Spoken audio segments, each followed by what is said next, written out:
Hey guys, welcome back to SAP News. Today we're going to be talking about Chinese women leaving the country to undergo oocyte cryopreservation.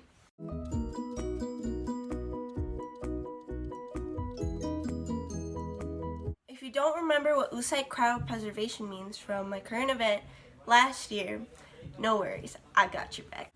Oocyte cryopreservation is also called egg freezing, a process in which a woman's eggs are extracted, frozen, and stored as a method to preserve reproductive potential in women of reproductive age. So last time I talked about this subject, China had a population of 1.3 billion people. Since then, it has risen by 7%, making it to 1.4 billion people.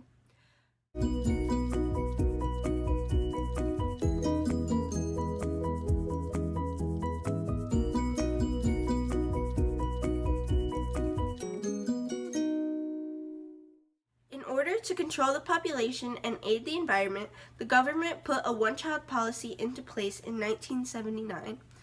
If a family had more than one child, they would have to pay a social upbringing fee, which was typically 3 to 9 times as much as the average annual income in China. In 2014, it was changed to 2 children.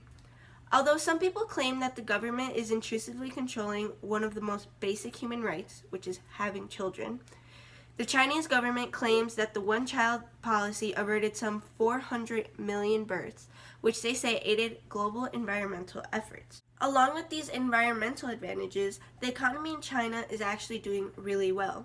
Since 1978, the GDP went from $214 billion to $9.2 trillion. Because the economy is doing so well, the Chinese society has had more opportunities regarding their careers, their level of education, and international travel. This means not only modern men, but women are focusing on themselves now more than ever. Instead of being traditional and following the ways of their ancestors, which is marrying in their early 20s, having children, and spending their time being domesticated, women are exploring singledom and living their life. So this is why so many women have been leaving China in order to freeze their eggs. They want to focus on their own careers and own lives, but also want to give themselves a choice in the future to have children if they choose to. The rise in Chinese women freezing their eggs not only proves the Chinese society rapidly changing, but also women's movements happening worldwide. Here's a first-hand video of how a Chinese woman felt after she froze her eggs in order to pursue her own career and her own life. Cue the video. 完成冻卵以后，我觉得少了很多后顾之忧，可以更自由地去追求现阶段的人生梦想。